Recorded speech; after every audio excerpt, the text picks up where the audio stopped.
Boa noite. Meus irmãos, todo o trabalho da Casa Espírita se inicia com a prece.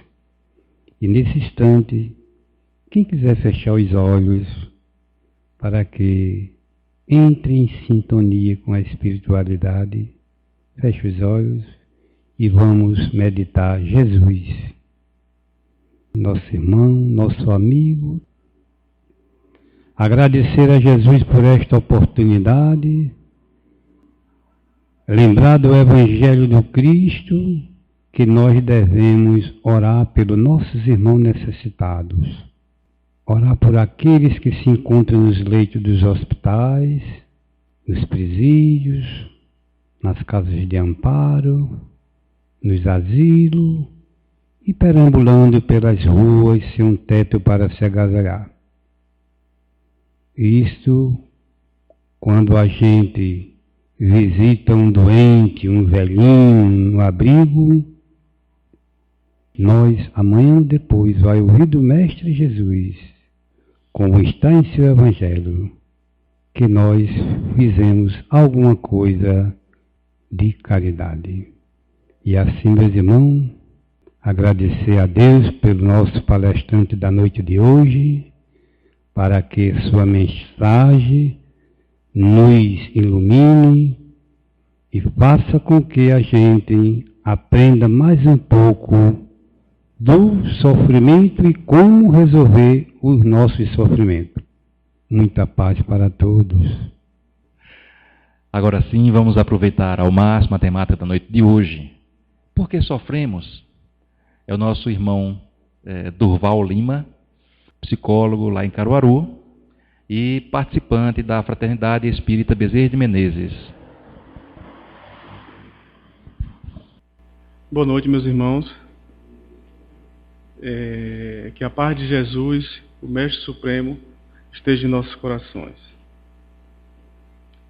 É motivo de muita alegria retornarmos a essa casa de luz e oração, revermos os amigos, em especial o meu irmão Leandro. Ao começarmos a fazer palestras aqui em Camusim, tem um certo tempo, e é sempre bom, maravilhoso poder estar aqui, junto com todos vocês e com a pessoa do Leandro. Irmãos não são aqueles que muitas vezes temos na nossa família, mas aqueles que elegemos ao longo do caminho. E Leandro, para mim, é esse irmão. O mestre Sufi, ao final de cada aula, contava uma parábola para seus alunos, o que nem sempre os alunos entendiam o significado da parábola. Foi que um dos alunos perguntou-lhe: Mestre, ao final de cada aula, tu sempre nos narra um conto, uma parábola, mas não nos explica o significado. E o mestre disse-lhe: perdoe-me. Como prova de minha consideração por você, deixa-me que te ofereça um pêssego. E o discípulo disse: claro, agradeço. Fico muito agradecido.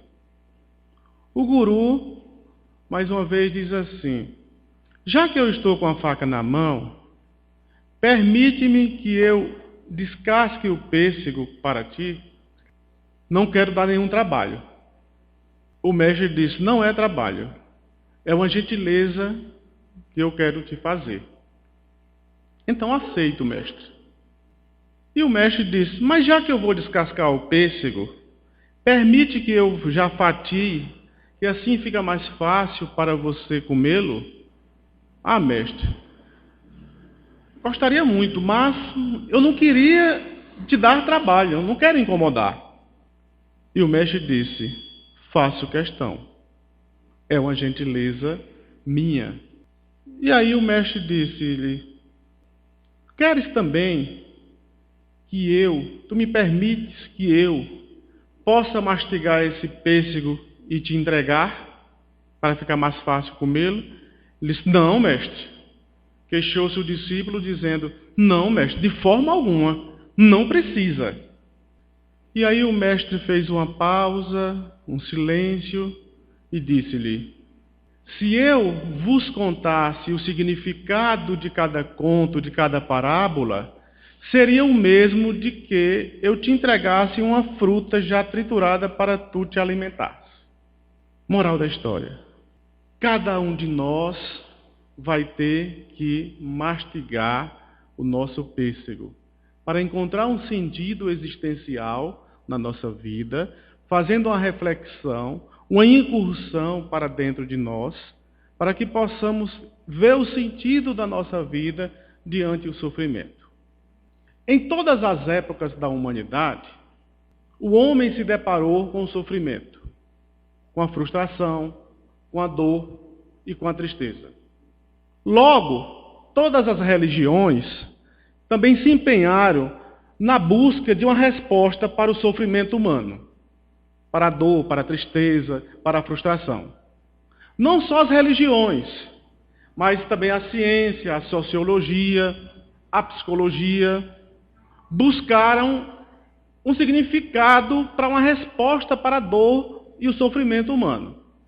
Sigmund Freud, o grande inventor da psicanálise, no livro O Mal-Estar na Civilização, de 1930, ele faz um estudo acurado acerca do sofrimento humano, da frustração. Evidencia nesse livro a frustração humana, decorrente de 3 pontos. O primeiro, ele relata lá as catástrofes que a natureza que acontece na natureza, que o homem não tem controle. Exemplo, aquelas enchentes que teve em Petrópolis, no Rio de Janeiro, que acabou com muitas casas. Então, essas catástrofes, o homem não pode evitar. Essa é uma causa do sofrimento, segundo Freud nesse livro. O segundo, ele relata que é a das ingratidões humanas, dos relacionamentos interpessoais entre as pessoas. E aí fazemos um contraponto com o Evangelho segundo o Espiritismo, no capítulo 14, Honrar Pai e Mãe, quando os Espíritos disseram a Allan Kardec que todos nós passamos por uma necessidade material, por escassez material e conseguimos sobreviver. Mas nos dilacera o coração passar por uma ingratidão dos filhos e das pessoas. Quando se passa uma ingratidão que mexe com o sentimento, o ser humano sofre muito. Então, ele consegue passar por necessidades materiais, mas não tanto quanto por uma necessidade emocional, psicológica, de ordem afetiva. E o terceiro ponto que Freud fala do sofrimento humano, que o sujeito não vai dar conta, é a velhice. Todos nós vamos chegar à velhice. E depois da velhice vamos morrer. O corpo vai perecer. Então, esses 3 tópicos ele aborda de forma muito profunda. E aí, para nós entendermos com mais simplicidade, nós fomos à história do budismo. O Siddhartha Gautama, que há 2.400 anos, 2.300 e pouco, nós estamos aqui arredondando, em que ele nasceu na Índia, seu pai era um rei, e esse menino foi super protegido pelo pai. Aos 7 dias de vida, ele experimentou a primeira dor. Ou seja, ele não experimentou, mas já aconteceu na vida dele. Com 7 dias de vida, a mãe dele morreu. E o pai, para ele não sentir a falta, pagou a várias mulheres para dar assistência ao filho dele. Então, para ele não sentir a falta da mãe. E aí Buda foi criado, Siddhartha Gautama na época, foi criado por várias mulheres. Aos 17 anos, aos 19 anos, o pai dele, arruma uma prima para ele casar. Para ele não se aventurar fora do castelo. Então ele vivia no castelo, super protegido pelo pai, o príncipe, o Siddhartha Gautama, E até o casamento foi arranjado pelo pai para que ele não se aventurasse em aventuras fora. Até os 29 anos de idade, esse menino não tinha levado um banho de sol, um sereno, era super protegido pelos servos. Em média de 300 servos, com um guarda-chuva, que não era um guarda-chuva, era mais ou menos uma tenda. Esse menino andava nessa tenda nos braços, ele não caminhava, vivia no luxo, na fartura. E aí, no livro As 4 Viagens de Buda, do Siddhartha Gautama, na primeira viagem que ele fez, ele saiu do castelo a contragosto do pai, acompanhado pelos servos, pelos seguranças. E aí chegou perto de um idoso. E aí fez uma pergunta boba. Perguntou aos servos, o que é isso? Imagina, 29 anos vivendo no castelo, nunca tinha saído do castelo. As pessoas envelheciam na periferia do castelo, mas o pai, antes das pessoas envelhecerem, retirava para longe para proteger o filho de não ver esse sofrimento decorrente da velhice. E aí o servo disse, é uma pessoa velha, é um idoso, uma pessoa idosa. E ele disse, e eu vou ficar assim? Aí o servo disse, se der tudo certo, eu vou ficar assim. Aí ele disse, meu Deus, abrindo para o dia de hoje, vivemos numa sociedade em que a velhice é tida como um peso na sociedade, como vulnerabilidade, como riso de canto de boca. E a velhice é nada mais, nada menos, meus irmãos, de que o coroamento de uma vida física que deu certo. Porque só chega a velhice quem passou por todas as etapas, criou os filhos e já está na sua fase, na melhor idade. E aí muitas vezes o idoso, nem ele se aceita. Porque quando nós vamos ver a conversa do idoso hoje, no discurso, o que é que o idoso diz assim? No meu tempo era assim, no meu tempo as coisas não aconteciam assim, no meu tempo os filhos respeitavam os pais. Qual é o tempo do idoso? É hoje, é o tempo de agora, não é o tempo de ontem. Assim como o nosso tempo, é o tempo de hoje, é o tempo de agora. Então, ele se depara com um problema, uma dor, um sofrimento. Eu posso ficar velho. Ele disse, eu quero voltar para o castelo. Aí volta com todos. Disse, meu Deus, eu posso ficar velho. Resolve sair a segunda viagem para fora do castelo. E aí vê uma pessoa gemendo de dor. Aí pergunta ao servo, o que é isso? É uma pessoa doente. Ele nunca tinha visto uma pessoa doente. Aí ele vem com a pergunta, e eu posso ficar assim? O servo diz, muito possivelmente. Disse, meu Deus, volta para o castelo, já com 2 problemas. Ele sabe que vai ficar velho e que possivelmente pode adoecer, pode ter uma doença, pode ter um resfriado, pode ter uma ansiedade, uma síndrome do pânico, né? Nós atualizando nos dias atuais. E aí ele disse, meu Deus, resolve sair a 3ª vez. E para completar, se depara com o corpo de uma pessoa morta. Na Índia, ainda nos dias atuais, é muito comum, 90% dos corpos são cremados. Então é fácil você perceber lá, ver corpos estirados. Ele disse, o que é isso? Aí o servo disse, é uma pessoa morta, é um morto. Aí ele faz a pergunta, e eu posso ficar assim? Aí o servo diz, não só pode como vai. Não só pode como vai, já é certeza, não é possibilidade. Então ele volta para o castelo e diz, meu Deus, eu estou acabado. Todo mundo sofre. Meu pai sofre para encobrir a mentira. Meu pai sofre pela morte da minha mãe, que morreu e ele tentou esconder de todo mundo. Meu pai sofre para tentar mostrar para nós a vida que não acontece lá fora.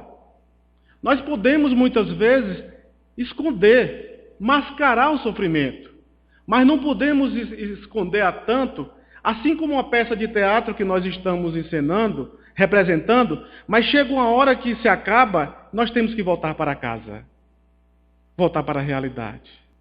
Então ele diz, meu Deus, todo mundo sofre, todo mundo... Eu vou ficar velho, eu vou adoecer, eu vou morrer. Todo mundo sofre. E eu preciso buscar uma solução, uma explicação para o sofrimento. E aí, ele sai a quarta vez e encontra um homem debaixo de uma figueira em posição de lótus, em meditação. Aí pergunta ao servo, o que é isso? Aí o servo diz, é um homem buscando a iluminação. Para nós espíritas, buscando o autoaprimoramento, o autoconhecimento. Vemos aquele livro de André Luiz, A Caminho da Luz, buscando a iluminação. Então, é um homem buscando a iluminação. Aí a ficha caiu. Aí ele voltou para o seu palácio e aí disse assim, meu Deus, eu estava iludido. A vida é feita de sofrimento. E se eu estou no extremo, na riqueza, nunca me faltou nada, dormia em boas camas, aos 29 anos ele já tinha um filho, Raula, 6 meses aproximadamente, e aí ele disse, não me falta nada, meu pai escondeu tudo de mim. Já que eu tenho tudo, eu vou partir para um outro extremo, para encontrar a solução, uma resposta para o sofrimento. Eu vou para a mendicância. E aí, à noite, ele disse, eu não posso me despedir do meu pai, nem da minha mulher, nem do meu filho, porque se eu me despedir, eu não vou conseguir ir. E a minha decisão é uma decisão irrevogável. Eu preciso descobrir a razão por que as pessoas sofrem. E aí, naquela noite, Siddhartha Gautama, então, sai aos 29 anos do palácio para nunca mais voltar. E aí ele dormia em cima de espinhos, machucando o corpo, dormia muitas vezes pendurado em árvores, conta a história. Passou 6 anos de sua vida comendo apenas 1 grão de arroz. Nós vemos na estátua da simbologia do Buda hoje, é aquele boneco gordinho. Mas é simples aquilo. Não precisa nem voltar 2.300 anos atrás. Mas, hoje, há 30 anos atrás, quem era mais saudável? Um menino magrinho ou um fortezinho, roxonchudozinho? O roxonchudozinho. Então, criou-se aquela simbologia. Porque Siddhartha, no máximo do seu peso, no cume, ele pesou 42 quilos. Então, ele se machucou muito. Por que ele se machucou muito nessa mendicância? Porque o exército treina muito, se não tem guerra. Ele adquiriu a filosofia, se eu treinar, se eu machucar-me muito, e entender o sofrimento, o que vem para mim é lucro. Então, por que o exército treina? Treinamento forte, guerra fácil. Então, quanto mais você treina, se houver a guerra, na guerra, o treinamento militar que já se fez, a guerra se torna fácil. Então, foi isso que ele pensou. Mas aos 35 anos de idade, ele disse, não encontrei a resposta para o sofrimento.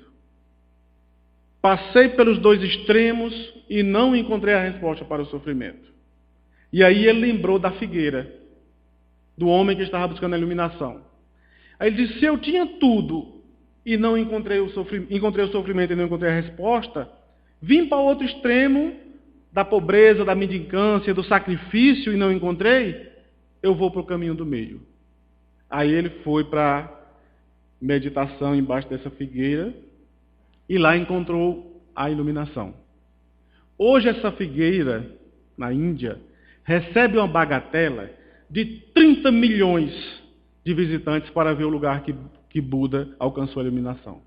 Buda é um estado de iluminação. Então ele disse, agora eu encontrei a resposta para o sofrimento. Primeiro ponto, o caminho do meio. O caminho da flexibilidade. Nem muito rígido, nem muito frouxo. O caminho do meio. E o segundo e principal, era aqui onde eu queria chegar. A causa de todo sofrimento humano é o desejo. É o desejo que gera posse, que gera cobiça. Veja, desejo, posse, cobiça e apego. Desejo, apego, posse e cobiça. Segundo ele, esses são os 4 pontos do sofrimento humano.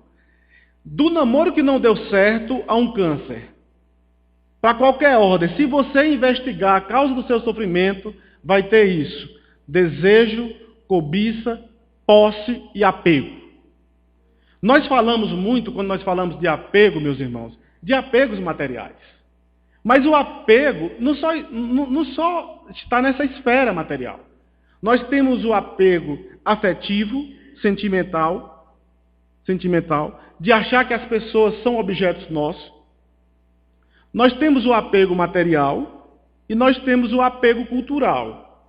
O apego cultural, muitas vezes, quantos de nós não brigamos por religião? A nossa é a certa, a nossa é a verdadeira. Daí o codificador Allan Kardec, quando interrogado, se um dia o Espiritismo te provar o contrário da ciência, ele disse o quê? Deixa o Espiritismo e segue a ciência. Como seres objetivos que somos, cada um de nós tem uma história subjetiva, singular. E muitas vezes, a nossa religião, que a gente professa, a gente acha que é a verdadeira, que é a que vai nos salvar, que tem a verdade absoluta, e muitas vezes não é. E isso nos causa sofrimento. O desejo que ele fala, o apego. E aí, quem são os obsessores? Que nós falamos tanto na casa espírita. São aqueles que não foram capazes de dizer adeus. São aqueles que foram incapazes de largar. E aí eu me lembro do espírito Adolfo Bezerra de Menezes, que um homem morreu, desencarnou, e ficou na sua fazenda. Sua fazenda cheia de gado, de galinha, de porco, de criação, de cafezais. E esse homem desencarnou apegado aos bens materiais. E ficou ali. E Ivone do Amaral Pereira, conversando com o Dr. Bezerra de Menezes, o que é que nós vamos fazer para doutrinar esse homem para ele sair de lá? E ele apegado na fazenda ainda, trabalhando, achando que estava vivo ainda no corpo físico. Daí Buda diz assim, o medo de quem está com câncer, não é o medo do câncer, não. É o medo de perder o corpo. É o medo de morrer. Não é da doença. Aí voltando. Aí Dr. Bezerra de Menezes foi até essa fazenda com Ivone do Amaral Pereira e começou, senhor, está bom do senhor descansar, já trabalhou muito, a fazenda já está muito bonita, deixe para seus filhos tomar de conta, vai fazer uma viagem, o senhor está precisando descansar, desopilar. E aí eu estou muito interessado, estou com uma boa oferta para lhe fazer, para quem é muito apegado aos bens materiais. E acabou o Dr. Bezerra de Menezes convencendo o homem de comprar a fazenda. E comprou. Já com a mala, pagou. E aí o homem se desapega para seguir sua verdadeira vida. E aí Ivone do Amaral Pereira diz assim, mas Dr. Bezerra, o senhor comprou a fazenda do homem com dinheiro falso. Ele disse, daí minha filha, a galinha era falsa, o boi era falso, a fazenda era falsa. Não era real. Então, não é real. Não é nosso. Nós detemos temporariamente. Então, nós passamos por isso. Nós não somos isso. Se Buda estivesse aqui hoje, ele faria o seguinte, veja só. Entregaria um papel a cada um de nós, uma folha A4 em branco, e aí daria para nós, e dizia, bote seu nome, meu nome. Bote o título, minhas coisas. E aí nós íamos para casa enumerar, botar lá o que a gente tem. O que é que a gente tem em casa? Você tem calça? Quantas calças? Vamos lá contar. Tantas calças, tantas camisas, tantos garfos, tantas facas. Cachorro, quantos? Gato, quantos? Tem filho? Está no seu nome? Ah, tem registro? Bota lá. Carro, esposa, filhos. Nós vamos passar aí, em média, uns 15 dias enumerando essas coisas. E aí, nós trazemos a folha, e aí vamos apresentar a ele. Mostra aí. Quando a gente mostra, Ele disse, é por isso que você sofre. Nada disso aí é seu. Ah, mas minha mulher não é sua. Você está com ela temporariamente. E meus filhos não é seu. São filhos da vida. Até pela lógica espírita, nós podemos saber que os nossos filhos podem, numa ordem cronológica, ser nossos avós. E aí, se nós observarmos, meus irmãos, um detalhe, vemos muito nos dias atuais os avós cuidando dos netos. Olha a inversão. Os filhos se casam, às vezes se separam, e os avós tomam de conta. Estão tomando nada mais, nada menos de conta do que dos próprios filhos do passado. Então Buda vai dizer, o carro é meu, está no meu nome, não é seu. Pode pegar fogo, pode ser roubado. Por que você deixou seu carro lá fora fechado? Não deixamos aberto. Foi para Jesus não entrar? Não foi. O carro tem que estar no seguro, o carro, né? Veja. Então, minhas coisas não são nossas. E isso nos causa sofrimento. Dependência, veja só. O apego à dependência. Né? O desejo aí. Nós vemos hoje em dia, eu conheci uma senhora muito elegante, que ela estava passando um momento de tristeza, que hoje nós não podemos ter nem tristeza, e nem frustração, e nem alegria. Se está triste, é depressão. Se está alegre demais, é bipolar. E nós somos seres, meus irmãos, de falta. Somos seres desejantes, é de falta. Sempre vai faltar alguma coisa. E o Espírito Hermance Dufour, num livro que trata Reforma Íntima Sem Martírio, me veio agora, e os Espíritos, no Evangelho segundo o Espiritismo, diz que quando nós, Espíritos, estamos na transformação moral, vem a angústia da melhora. A angústia, ela tem 2 pontos. A angústia constituída e a angústia constituinte. O que é isso? A constituída é aquela que você já está ali impregnado por aquilo. A constituinte é que você está mudando. Você está se melhorando, trabalhando ali suas imperfeições, seus vícios. E nesse trabalho causa angústia. Mas essa angústia é que constrói, que constitui você enquanto sujeito. Sujeito do desejo, sujeito que se transforma, que se supera e que segue em frente. Então essa mulher deu uma tristeza nela e ela foi no shopping, no melhor shopping da cidade, e comprou um belo vestido. Muito bonito, a marca extraordinária para ir para uma festa.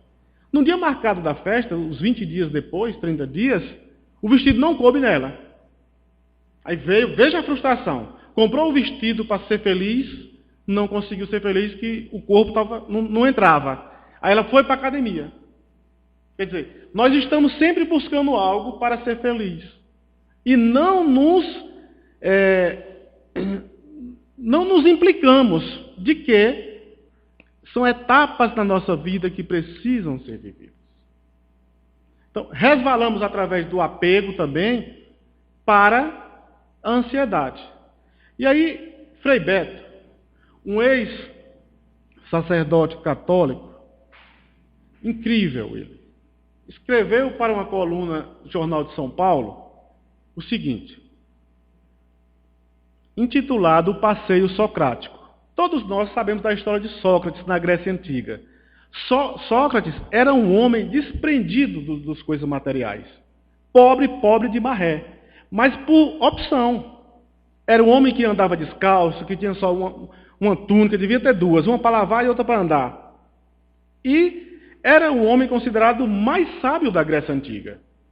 Então Frei Beto conta a seguinte história, que Sócrates era reconhecido na Grécia como o maior frequentador dos mercados públicos da Grécia, o que hoje são os shoppings.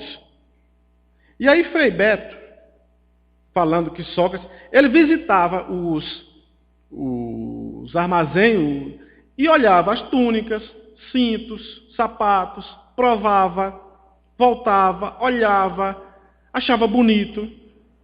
Foi aí que um de seus discípulos disse, homem, tu é louco, vai para o armazém, tu prova cinto, tu prova sandália, tu prova túnica, E tu não compra nada? Ele diz, simples. Eu olho que eu acho bonito. Mas eu não preciso tê-los para ser feliz. Eu me basto. Eu me basto. Então, será que nós conseguimos hoje dar uma volta no shopping e fazer um passeio socrático? Mas as coisas que nós buscamos comprar, separados compramos mais. Os grandes sociólogos falam que nós, separados não das esposas do marido, mas no movimento de preencher dentro uma insatisfação, uma angústia, uma tristeza, aí nós vamos em busca de um objeto para preencher isso. E muitas vezes nós vamos atrás da compra, do consumo. Querem ver? Somos escravos de garantias. Somos tão apegados que nós queremos garantias. Garantia no amor, garantia no trabalho, garantia no empreendimento, garantia na religião, tem que estar na religião certa para me salvar. Segundo Joana de Ângeles, no livro Amor, Imbatível Amor, ela diz que não existe garantias enquanto transitamos no corpo físico. E realmente, garantia de quê? Não temos garantia nenhuma de que vamos estar vivos amanhã no corpo físico. Não existe garantias. Então, nós queremos essa garantia. E aí criamos dependência. O que nós chamamos amor é dependência. Querem ver? Veja só. A gente bate uma foto, joga na internet.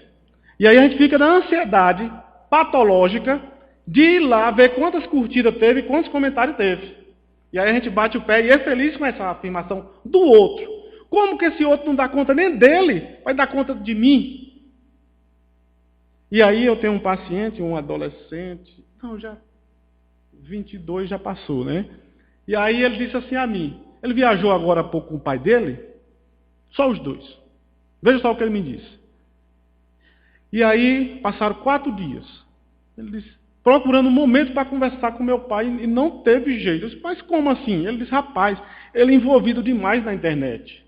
E aí ele dá muito valor, a gente lá no Cristo, ele, tirava foto na internet. Daqui a pouco ele estava olhando quantas curtidas tinha, quantos comentários e tal, e tal, e tal. A minha sorte foi que no 3º dia o telefone dele descarregou de vez na rua. Aí a gente pôde ter uma conversa de pai com filho. Veja só. A carência nossa de obter a satisfação do outro. Nós estamos tão frustrados conosco mesmo, inconformados, que estamos consumindo a internet, as redes sociais. Tem lá até uma frase que já diz assim, você já perdeu seu emprego, seu sono, um monte de coisa pela internet. E diz assim, não perda a sua família. Estamos tão bitolados, nós não temos mais tempo para o outro, de construir uma relação, de olhar no olho. Aonde quer que nós estivermos, na fila do banco, aonde for, nós estamos conectados. Mas nós não estamos juntos. Não estamos juntos. E aí fizeram uma pesquisa, meus irmãos. Veja, o nível de ansiedade é tão grande nosso, que foi feita uma pesquisa, agora há pouco. Não, antes dessa pesquisa fizeram o seguinte, um congresso de psiquiatria, que aconteceu agora há pouco, os psiquiatras chegaram à seguinte conclusão, que se coloca muitas vezes flúor na água, não é? Então eles disseram, do jeito que vai, vamos colocar clonazepam na água. Porque qualquer dor, qualquer sofrimento, vamos para o medicamento. E hoje, qualquer médico, obstetra, ginecologista, clínico geral, está passando lá o remédio para aliviar a tua dor, teu sofrimento. E sempre é o clonazepam, o Rivotril da vida. Qualquer um passa. E aí, um proprietário de farmácia estava me dizendo, quinta-feira à noite, dizendo, se eu tivesse uma carreta de clonazepam por mês, eu vendia. Nunca vi vender tanto. E segundo pesquisas, vende mais hoje do que Tilenol e do que hipoderme. Hipoderme é aquela, né, que usa em crianças. Veja só a que ponto nós chegamos. Nós não podemos sentir uma breve tristeza, uma breve frustração. E aí Freud dizia, melhor vai ser feliz aquele que tiver a habilidade de lidar com a frustração. Nós não vamos ter tudo. Sempre vai faltar alguma coisa. Então, compreender isso se dá a partir do momento que você tem uma conexão com você mesmo. Que você começa a se trabalhar, a procurar se conhecer, a procurar se entender enquanto ser, enquanto sujeito, o que é isso que eu tenho, para onde isso vai me levar. E aí foi feita uma pesquisa, agora há pouco, para saber qual o dia mais triste da semana. E aí, para nossa surpresa, qual seria o dia mais triste da semana? O dia que dá mais depressão, tristeza, aquela coisa. Vamos ver, vamos interagir, vamos lá. O que vocês acham? Ainda ontem eu fiz uma palestra lá em Caruaru e disseram essa mesma coisa. Eu também achava, mas é o domingo. É o domingo. E o domingo? E aí eu senti isso na pele no consultório. Pacientes, né, com depressão, com tristeza e tal, me relataram que o domingo à tarde é um dia terrível para eles, que eles querem ir para o quarto escuro para que ninguém os veja. E aí quando vai bater no Fantástico ali, terminando o Fantástico, começa aquela tremedeira nas pernas, ai meu Deus, amanhã é segunda, vai começar tudo de novo. E aí um dos pacientes me disse o seguinte, ele trabalha com estética, essa coisa toda, aí ele disse, mas rapaz, no domingo à tarde eu já boto para tremer e pensar nos pacientes de segunda. E fulano é bronqueiro, fulano é complicado, o caso de fulano é complicado e tal. Eu tenho conhecimento, doutor, eu entendo, mas eu fico suando frio no domingo. E eu sou feliz porque às vezes na segunda ele liga desmarcando. Quando ele liga desmarcando eu acho até melhor. Veja que nível de ansiedade. E aí muitas vezes nós acordamos pela manhã e dizemos assim, como é o nosso discurso pela manhã? Estou morto, estou acabado, é hoje. Veja só, com um discurso desse, o que é que pode vir de bom? Nós somos construtores da nossa história. Somos uma sintonia. Uma sintonia. Nós somos tão apegados, meus irmãos, veja só, que até nós nos apegamos só a coisas boas, não. Nós nos apegamos também a coisas ruins. Tem coisas horríveis que a gente se apega. Querem ver? Na casa espírita, o obsessor. A gente diz assim, o meu obsessor é meu esse obsessor. Veja só. O meu nervosismo, olha, a minha depressão, olha, a minha enxaqueca, se você vê a minha enxaqueca, veja o ego. O tudo para si. A minha enxaqueca, a minha depressão, o meu obsessor. Como se aquele obsessor fosse só dela. Então, quem é o obsessor? Vamos refletir. Até porque a doutrina espírita é uma doutrina da fé raciocinada. Não é uma doutrina de lavagem cerebral. Eu estou falando aqui, mas cada um de nós vai problematizar, questionar o que é que tem sentido e o que é que não tem. A evolução, ela não é coletiva, ela é individual. E eu não tenho garantia nenhuma de que eu estou com a razão, estou certo. Eu posso estar certo com as minhas convicções para mim, para o meu crescimento. Então, quem é o obsessor? É o ser espiritual despojado do corpo? Ou será que sou eu no corpo que estou dizendo, o meu obsessor? Não existe obsessor, meus irmãos, quando nós experimentamos o amor. Não existe obsessor quando nós evoluímos na estrada evolutiva.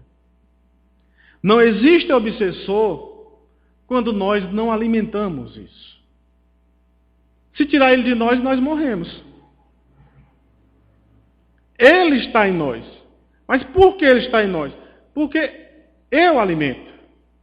É por isso que nos dias atuais, sem a compreensão nossa, sem uma compreensão, nós vemos os consultórios de psiquiatria lotados, de psicologia lotado. Sabe? Nessa crise financeira que nós estamos vivendo agora, eu confesso a vocês, onde nós trabalhamos, o movimento melhorou muito. As pessoas aturdidas. Está faltando dinheiro, as coisas não estão tão fáceis como estavam antes, então as pessoas se deprimem mais.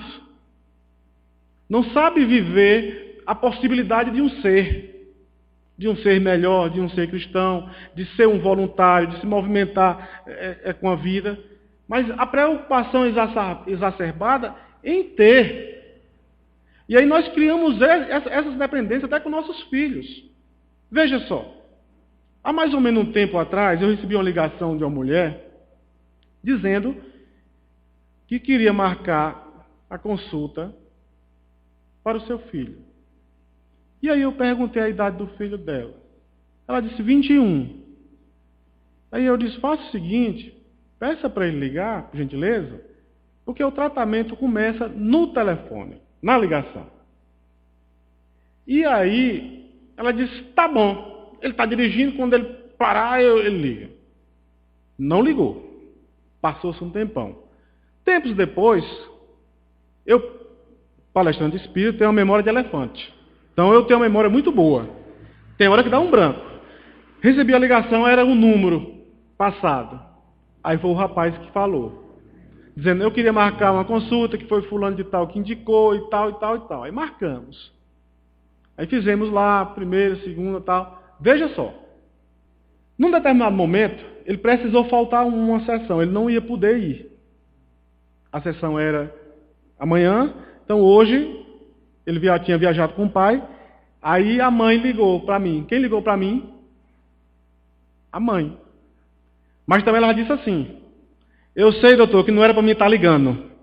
Era ele. Veja, um movimento simples que a gente vê, mas que é de grande importância na nossa vida. A gente faz isso com o outro. A gente faz do outro objeto. A gente não deixa o outro ser autônomo, criar independência, ser autor. Então, esse filho, veja, a mãe cola nele e talvez não deixa nem o pai ser o pai. E aí as dificuldades do menino que ele está passando, as coisas que ele está passando que são graves, é de ordem dessa relação, que a mãe não deixou o pai ser o pai. Muitas vezes não é maldade, é um movimento inconsciente. A mãe não deixa o pai fazer a parte do pai. Aí o filho cola na mãe, a mãe cola no filho. Está até circulando nas redes da internet, um homem que foi condenado à morte, que pediu um lápis para escrever uma carta, pediu aos soldados. E nessa carta, ele diz que não só ele era para estar ali condenado, mas a sua mãe também. Porque muitas vezes foi ela que escondeu os pequenos furtos dele quando ele criança, foi ela que escondeu ele do pai para se proteger do pai, e ele percebeu que o pai queria só trazer uma ordem para ele. Então, ele demonstra nessa carta, ele relata que ele está ali porque colocaram ele ali. Então, não só as mães fazem isso com os filhos, os pais também fazem. O pai de Siddhartha Gautama protegeu o filho, mas foi uma ilusão, porque ele se deparou mais à frente com o sofrimento e foi em busca dessa resposta. E aí, meus irmãos, quando nós pegamos o Espiritismo, no capítulo 5, a felicidade não é deste mundo, aí nós dizemos, ser espírita é muito ruim, não pode ser feliz? Pode ser feliz, sim. Mas a maneira como nós queremos ser felizes faz uma correlação com a doutrina de Buda, no sentido de quê? De ser jovem, relata lá o Espírito no Evangelho segundo o Espiritismo, que a juventude, a riqueza e a fama, que é o que nós tanto buscamos para ser feliz, mesmo a reunião dessas três coisas juntas, não vão nos fazer felizes. Não vão nos fazer felizes. Então, nós sofremos porque é um movimento nosso, do desejo, do apego, da cobiça. A gente quer sempre o melhor, nunca estamos satisfeitos. Se é um carro, nós sempre almejamos o melhor. Se é uma casa, a gente quer sempre uma casa melhor. Se o nosso filho está num colégio particular, a gente quer sempre no melhor. Então, o apego aos bens materiais, às situações, nos dá cobiça. A gente está sempre cobiçando. E quantos de nós não paramos para refletir sobre a nossa existência? O Espiritismo, o codificador Allan Kardec, em O Livro dos Espíritos, na introdução, ele diz assim: eu sei que esses momentos tristes são diminutos diante de uma realidade que nos espera. Os grandes homens, eles crescem diante da dificuldade. Daí André Luiz, fazendo uma consonância com essa frase, diz assim: tire das perdas temporárias lucros eternos. Perdas temporárias, a vida material. Lucros eternos, a vida espiritual. Então, essa satisfação do material, do ter, do desejo, do apego, do agora, nos distancia cada vez mais da nossa realidade, da nossa consciência, que é a presença de Deus na nossa vida, que é o que vai. O que é que tem Buda, Madre Teresa de Calcutá, Chico Xavier, Jesus e tantos mestres que nós não temos? Eles passam o desprendimento. Eles passaram pela vida sem ser da própria vida. Entregaram toda a sua vida em favor daqueles que mais necessitavam. Não se apegaram a nada, porque eles não eram donos de nada. E nós também não somos donos de nada. Nós somos donos apenas das nossas virtudes, ou talvez da boa vontade da virtude. Um dia, quando entendermos isso, não terá mais depressão, pânico, obsessão. Mas no dia que entendermos isso, na prática, porque na teoria é muito fácil. E aí vemos a questão do sofrimento do outro, não mais como o sofrimento do outro, mas como nosso. Para concluir, meus irmãos, eu tenho uma amiga, parceira espírita, que no ano de 91, quando eu chegava à Fraternidade Espírita Bezerra de Menezes, nós nos apaixonamos. Ela, para mim, é minha mãe, minha segunda mãe, minha amiga, a pessoa que eu abria as coisas mais íntimas de mim, já naquela época. E aí eu conheci toda a história dessa mulher. Os pais, ela tomou de conta dos pais em fases terminais. Primeiro foi o pai, desencarnou, depois a mãe. Essa mulher é uma mulher chamada amor. É realmente um dos poucos espíritos assim que a gente conhece de perto, realmente iluminado, que realmente vive na pele o que profetiza. E ela adotou um filho. Ela teve uma filha mulher, separou-se do marido, dizendo a ele: eu te amo, mas não quero mais. Foi capaz de romper. E esse filho, problemático, como nós diríamos, toda a sua família o detestava. O menino um ruaceiro, bagunceiro, desordeiro. O que você pensar. Ele chegava na casa espírita, ele jogava pedra nas casas vizinhas e nós segurava e tal e tal. Todos nós ainda tínhamos alguma admiração por ele por conta dela. E a sua família não queria nem ver que ele a maltratava muito. Há 2 anos e 4 meses, ele teve um acidente de moto. E ficou numa situação deplorável. Ela viajou com ele, esqueceu toda a vida dela para cuidar dele. Ele ficou com a deficiência de alimentação, se alimentando por sonda, mamadeira. E aí não falava mais. E ela conseguiu dar vida a ele 2 anos e 4 meses. E conseguiu com que toda a família, todos, não gostasse dele, mas o amasse. Mas o amasse não mais por ela, mas por perceber aquela relação de amor ali entranhada, onde muitos de nós, apegados pelo desejo, pelo apego, via sofrimento. Como é que a mulher dessa sofre tanto por um traste desse? Não é problema dela, ela nesse sofrimento. E agora há pouco ele veio a desencarnar. No último dia, no dia do desencarne dele, ela disse: você vai ficar bem, vai dar tudo certo, você vai ser feliz, tal, tal, tal. ele olhou para ela e disse assim: a senhora me comove. Você me ensinou, mãe, a ter sentimento. Foi você que me fez viver.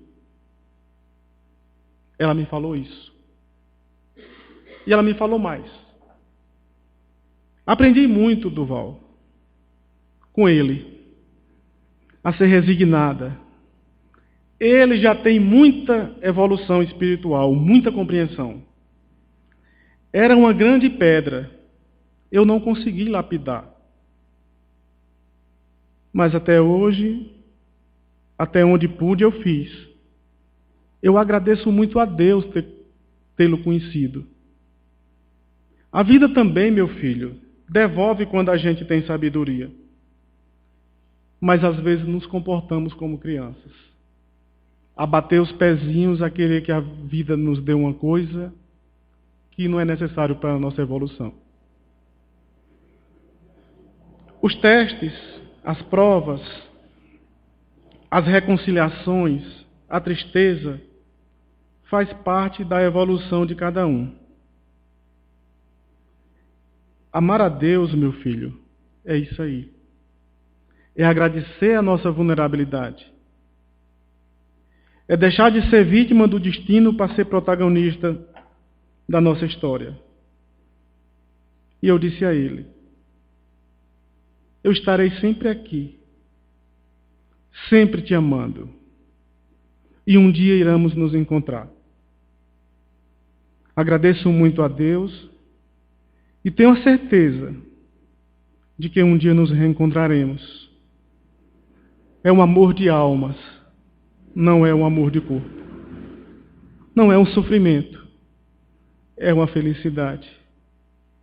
Não é uma ilusão, é uma verdade.